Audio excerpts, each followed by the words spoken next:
500 years before Columbus drew his first breath. Vikings cut the Atlantic in open boats. No compass, no charts, just the stars, and a hunger that would not let them sleep. Greenland was beautiful and cruel. Short summers, long, killing winters. Fields of stone where barley fought the earth and lost. The Norse carved a life here with bone knives and stubborn hands, but the sky kept whispering the same word. Less. Less hay, less meat, less time. In halls of sod and timber, stories traveled faster than ships. A rumor of land to the west. Not ice, not rock, forest, rivers, grapes. A place they would call Vinland, the land of wine. For people choking on winter, rumor tasted like life. Years before Leif Erikson sailed, a merchant named Bjarni Herjolfsson was blown off course. Fog swallowed the world. Days bled into nights. Then coastline. Lo, what did wrong? Bjarni saw 3 shores no map could name, and sailed away. He had no charts to mark, no courage left to test.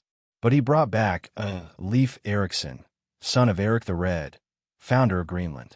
Where his father planted a colony, Leif planted an idea: go farther. He bought Bjarni's ship, picked men not just for muscle, but for minds that didn't break in storms. He listened to old skalds recite the heavens, learned to read cloud, whale, and swell. When others saw ocean, Leif saw a road. They sailed at the edge of summer when the sea is least cruel. No compass. The sunstone and a keen eye were their guides. The boat was a knitted thing. Oak planks, iron rivets, will sail, trust. They asked the gods for wind, and the sea for mercy. Days were measured in swells. Nights in stars. Their world shrank to plank and horizon. Men told jokes to keep fear small. They passed around stories of Odin, of Loki's tricks, of ships that sailed off the earth's rim and fell into night. Fear lived aboard, but so did something stronger: curiosity. The kind that teaches men to gamble with their lives and call it discovery. A shout. Land. They beached on a cold, bright shore. Flat rocks stacked to the sky. The Sagas call Helluland the land of flat stones.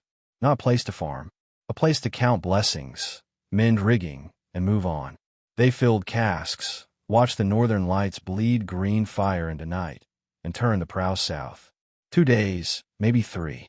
Another coast rose. Markland, the land of forest timber the North could only dream of. They cut saplings, patched spars, smelled earth, wet, living, generous. But this was no final harbor. Not yet.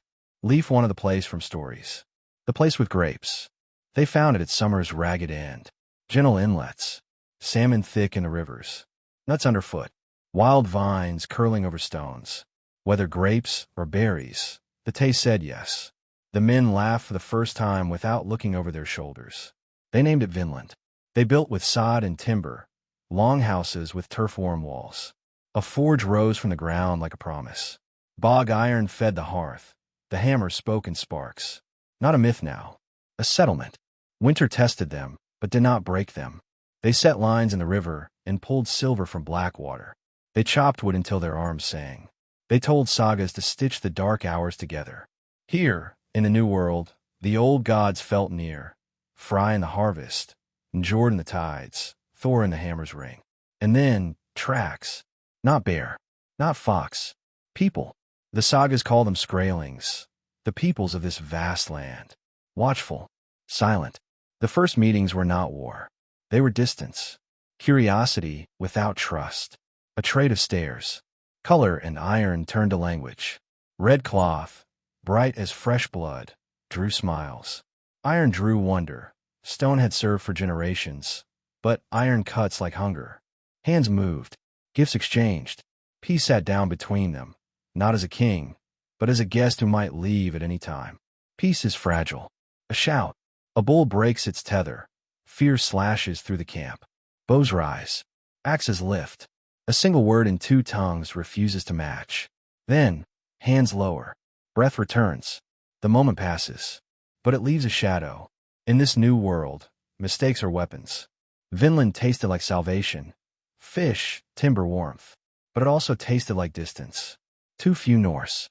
Too many unknowns. A colony needs children, law years. What they had was a beachhead and a prayer. Centuries later, the ground spoke. Lons Meadows, Newfoundland. 8 turf longhouses, a forge, iron slag by the handful, a Norse cloak pin, a spindle whorl, and a butternut, a tree that never grew this far north. Proof the Norse traveled farther south than the houses we see. Saga and shovel, finally agreeing. Spring returned. So did question. Stay or return. Leif chose the ocean. He left men to hold the camp and pointed his prow toward Greenland, carrying timber, stories, and a truth that would not be believed for 1,000 years. Europe had touched America and come home again.